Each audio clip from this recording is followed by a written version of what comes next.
नमस्कार. मी ज्ञानेश वाकुडकर. राष्ट्र महाराष्ट्रमध्ये लोकजागृतीच्या एपिसोडमध्ये आपण जरा चर्चा करूया. खरं म्हणजे लोकसभा अगदी जवळ आलेले आहे, तोंडावरच आलेले आहेत समजा, आणि त्याच्यामुळे प्रत्येक पक्षानं, प्रत्येक नेत्यानं आपापल्या पक्षाचा प्रचार करण्याचं वेगवेगळ्या पद्धतीनं जो म्हणजे जरा त्याला गती देण्याचं काम केलेलं आहे. आता सुरू आहे ते एका, आता या 3 ठिकाणी आपण महाराष्ट्राचा जर विचार केला, देशाचा विचार केला, तर एक गोष्ट आहे की मोदींचा विश्वास राम मंदिरावर आहे. म्हणजे भरोसा राम मंदिराच्या त्या एकंदरीत नौटंकीवर आहे. मोदींचा विश्वास देवावर नाही आहे, मोदींचा विश्वास धर्मावर नाही आहे, मोदींचा विश्वास मुहूर्तावर नाही आहे, मोदींचा विश्वास शंकराचार्यांच्या वरती नाही आहे. हे स्पष्ट आहे. भाजपवाल्यांचा नाहीच आहे. कारण त्यांचा जर विश्वास असता देवावरती, तर मग रामाच्या बद्दल अशा प्रकारे अपमानास्पद अशा प्रकारच्या गोष्टी किंवा चुकीच्या गोष्टी त्यांनी का केल्या असत्या, शंकराचार्यांचा अपमान का केला असता, हे सगळे मुद्दे आहेत. त्याच्यामुळे बीजेपी असो, संघ असो, मोदी असो, हे सगळे लोक धर्माचा, देवाचा, श्रद्धांचा उपयोग स्वतःच्या स्वार्थासाठी करतात, लोकांना लुटण्यासाठी करतात, लोकांना उल्लू बनवण्यासाठी करतात, सत्तेसाठी करतात. हे स्पष्ट आहे.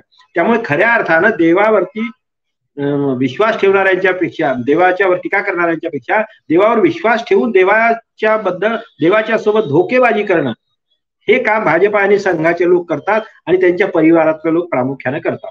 पण त्यांचा तरीही राम मंदिराच्या नावानं काय त्यांना नौटंकी करता येईल तेवढी करून खऱ्या अर्थानं त्यांना बाकीच्या गोष्टी आता माहितच आहे, तर त्याप्रमाणे काय मतं मिळतील ते पाहतील.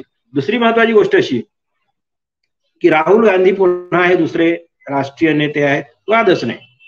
वैयक्तिक त्यांची जी इमेज आता बनलेली आहे ती निश्चितच मोदींच्या पेक्षा चांगली आहे, निश्चितच मोदींच्या पेक्षा चांगली आहे. आजपर्यंत या देशामध्ये राष्ट्रीय राजकारणात असलेल्या नेत्यांमध्ये सगळ्यात वाईट इमेज जर कुणाची झाली असेल तर ती मोदीची आहे. एवढी हेटाळणी, एवढी टीकाटिप्पणी, एवढ्या शिव्या ते स्वतःच म्हणतात आणि मोठ्या अभिमानाने म्हणतात की मला, आणि त्यांनी काय काय झालं त्याबद्दल सांगण्याची गरज नाही. पण हे सत्य आहे. सत्ता जाऊ द्या, एकदा सत्ता गेली की त्यांची काय अवस्था होते आपल्याला कळेल. त्याच्यामुळे आणि कुणी काही सत्तेचा अमरपट्टा लिहूनही आलेलं नाही, कुणी काही 1000 वर्ष जगण्यासाठी आलेलं नाही. एक ना एक दिवस मातीमध्ये जायचं आहे, सत्ताही मातीमध्ये जाऊ शकते आणि त्याच्यानंतर काय ते होईल ते बघूया. तिसरी महत्वाची गोष्ट, महाराष्ट्राच्या वरती आपण जेव्हा येतो तेव्हा मग शिवसेना, उद्धव ठाकरेंची शिवसेना आणि उद्धव ठाकरे यांची रणनीती ही महत्वाची आहे. आणि त्यांचा भर आता त्यांची आताच महापत्रकार परिषद त्यांनी घेतली. त्यांचा भर अजूनही त्या आम्ही तांत्रिकदृष्ट्या त्या लढाईमध्ये कसे बरोबर होतो, आणि जे स्पीकर होते नार्वेकर त्यांनी कशा प्रकारे धोका दिला, कशा प्रकारे विश्वासघात केला, अशा प्रकारचे पुरावे देण्यातच ते गुंग आहेत.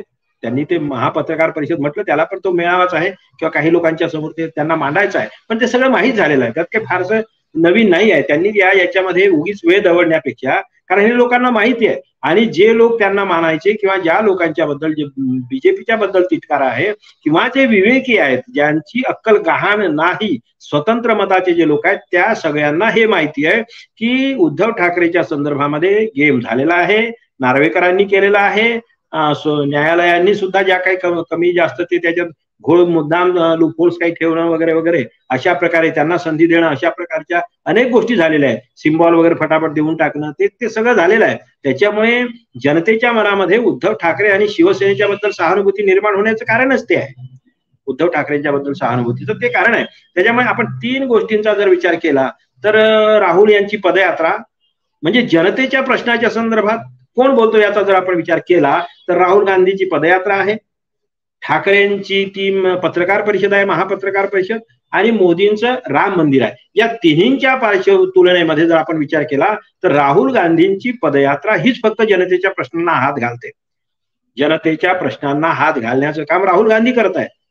ते आता हजारो किलोमीटर जात आहेत. आता मागेच्या यात्रेपेक्षा आता त्यांच्याकडे वेळ कमी असल्यामुळे काही प्रवास बसणं आणि जिथे जिथे शहरं किंवा गावं लागतील त्या ठिकाणी, म्हणजे मोठ्या शहरामधून गावामधून वगैरे ते पैदल चालतील. ही चांगली गोष्ट आहे, कारण शेवटी लोकांशी संवाद करणं एवढाच महत्वाचा मुद्दा आहे आणि वेळ अपुरी आहे पुन्हा. त्यामुळे ते हजारो किलोमीटरचा प्रवास करून ते जात आहेत. त्या तिन्हीमध्ये राहुल गांधी यांची पदयात्रा ही निश्चितच पदयात्रा दुसरा टप्पा ही जी आहे तर ही निश्चितच जनतेच्या प्रश्नांना हात घालते आणि म्हणून जनता त्यावर कशी काय प्रतिक्रिया देते मतदार आणि ती प्रतिक्रिया म्हणजे नुसती उल्हास दाखवून किंवा जिंदाबाद मुर्दाबादचे बाकीच्यांचे नारे लावून तसं होणार नाही. प्रत्यक्षामध्ये ते मतपेटीमधून म्हणजे बॅलेट पेपरवरती मुक्त नाही आहे पण त्या मशीन मध्ये आहे ते योग्य ते बटन दाबूनच तुम्हाला निवडून आणायचं आहे. आणि या पद्धतीने लोकांनी असं एकतर्फी मतदान केलं पाहिजे आता की काही झालं तरी धर्माच्या नावावरती उल्लू बनवणारे, जनतेला उल्लू बनवणारे, दंगे पसरवणारे, जाळपोळ करणारे, त्या मणिपूरमध्ये काय परिस्थिती आहे हे आपल्याला सगळं माहिती आहे. वर्ष तिकडे लक्ष देत नाही पंतप्रधान आणि इकडे खेळ आपले जे खेळाच्या क्रिकेटच्या ग्राउंडवरती शुभेच्छा देण्यासाठी ते तिथे तयार असतात. ते फार तर म्हणून यामुळे देशाचं काय नुकसान झालंय जनतेला माहित आहे. आणि म्हणून मला असं वाटतं की जनतेच्या हातामध्ये काय निर्णय जनतेचा आहे. आता 24ची लढाई ही जनता विरुद्ध मोदी भाजपा संघ आणि त्यांची विकृती ही खरी लढाई आहे. व्यक्तीचा प्रश्न नाही, मोदीच्या विकृत राजकारणाचा प्रश्न आहे आणि त्यामुळे दहशतवादी राजकारणाचा प्रश्न आहे, खुनशी राजकारणाचा प्रश्न आहे आणि जनतेच्या अस्तित्वाचा प्रश्न आहे, लोकशाहीच्या अस्तित्वाचा प्रश्न आहे. आणि याचा विचार सगळ्यांनी केला पाहिजे. याचा विचार महाराष्ट्रामध्ये जर करायचा झालं तर बाळासाहेब आंबेडकरांनी सुद्धा करायला पाहिजे. उत्तर प्रदेशाचा विषय आला तर मायावतींनी सुद्धा करायला पाहिजे. मायावतींनी कालच काहीतरी वेगळं स्टेटमेंट दिलंय की बाबा आम्ही स्वतंत्र लढू, त्याच्यामुळे फायदा कुणाचा होतो हा मुद्दा नाहीये. कारण प्रत्येकाकडे पक्ष आहे, 2000 पक्ष या देशामध्ये रजिस्टर झालेले आहे आणि त्या प्रत्येक पक्षाला निवडणूक लढण्याचा अधिकार आहे. त्यामुळे मी असं म्हणणार नाही की मायावतींनी असं करायला पाहिजे मग नाहीतर त्याचा बीजेपीचा फायदा होईल. पण ते एक मात्र सत्य आहे की जे कोणी मोदींच्या विरोधामध्ये आहे किंवा मानवतेच्या आणि लोकशाहीच्या बाजूचे आहेत त्या प्रत्येकाला असं वाटते की यावेळेस तरी लोकसभेसाठी सगळ्यांनी मिळून मोदी यांची विकृत ही जी टीम आहे हिला हद्दपार केलं पाहिजे. मोदीच्या राजकारणाला तिलांजली दिली पाहिजे, त्यांना फार म्हणजे अगदी उद्ध्वस्त करून टाकलं पाहिजे. कारण हे जर पुन्हा आले 24ला तर देशाचा भट्ट्याबोळ झाल्याशिवाय राहणार नाही. देश तसाही आता अर्धमेला झालेलाच आहे. तो कायम उद्ध्वस्त करण्याचं काम, देशाचे तुकडे करण्याचं काम सुद्धा मोदी करू शकतात असं एकंदरीत त्यांच्या वक्तव्यावरून, बोलचालीवरून किंवा बऱ्याच कृतीवरून तसं वाटायला लागते. कारण त्यांना देशाचे तुकडे करून टाकायचे असं करतील आणि त्याच्यामुळे काहीच सांगता येत नाही. पण महत्वाची गोष्ट अशी आहे की या परिस्थितीमध्ये आपण जनतेने विचार करायचा आहे आणि युवकांनी पुढे आलं पाहिजे. महाराष्ट्राच्या राजकारणाचा विचार करायचा असेल तर आपल्याला महाविकास आघाडी ज्या पद्धतीनं संघटितपणे काम करते आहेत, आणखी काही पक्ष आहेत त्यामध्ये, तर त्या पक्षांची भूमिका सुद्धा महत्वाची राहणार आहे. जनतेने ठरवायचं आहे की कुठल्याही परिस्थितीमध्ये भाजपा सत्तेमध्ये येणार नाही.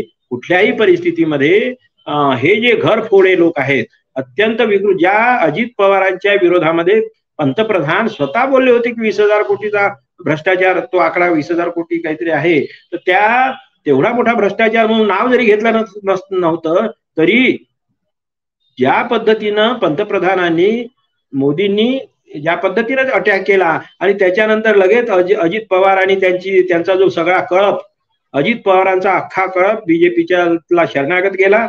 बीजेपी त्यांच्यासमोर शेपट्या हलवायला लागले आणि आता ते मुख्यमंत्री वगैरे आहेत. तर मुख्यमंत्री आहेत म्हणजे काय, ते त्यांचे दिवाणजी आहेत, सांगितलं त्यावर सह्या करतात. जसं नार्वेकरांनी काय वरून आदेश आले त्याच्यावर सह्या केल्या. याबद्दल दुमत असण्याचं कारण नाही. नार्वेकरांनी स्वतःच्या मतानं निर्णय दिलेला नाही.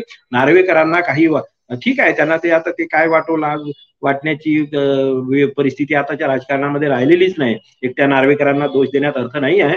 पण या पद्धतीनं ते सगळं अत्यंत खालच्या पद्धतीचं राजकारण आणि अत्यंत विश्वासघाती आणि कुठलीही नीतिमत्ता नसलेलं राजकारण करत आहेत, याचा निषेध केला पाहिजे. नव्या वर्षामध्ये तरी हे जनतेनं आपल्या सूत्र हातामध्ये घेतले पाहिजे. महिलांनी, युवकांनी, शेतकऱ्यांनी, उद्योगपतींनी, व्यावसायिकांनी, छोट्या मोठ्या दुकानदारांनी, सगळ्यांनी याचा विचार केला पाहिजे की हे लोक पुन्हा सत्तेमध्ये आले तर अत्यंत वाईट परिस्थिती येईल. म्हणून मला असं वाटते की आपण निर्धार करूया, नव्या वर्षामध्ये त्या पद्धतीनं जायला पाहिजे असं मला वाटते. आणि विचार करा, प्रामुख्यानं मी सांगतो म्हणून एका असं नव्हे तर विचार करा की भाजपाची सत्ता पुन्हा येता कामा नये, मोदीची सत्ता पुन्हा येता कामा नये. ती जर आली तर देशाचा भट्ट्याबोळ झाल्याशिवाय राहणार नाही. एवढंच सांगतो, एवढा इशारा देतो. आणि आम्ही याचा विचार करू, घराघरात जाऊ, लोकांना सांगायला पाहिजे, सत्य लोकांना सांगायला पाहिजे, लोकशाही वाचवली पाहिजे हे सांगायला पाहिजे अशी विनंती करतो आणि थांबतो. आपण बघत राहा राष्ट्र महाराष्ट्र. धन्यवाद.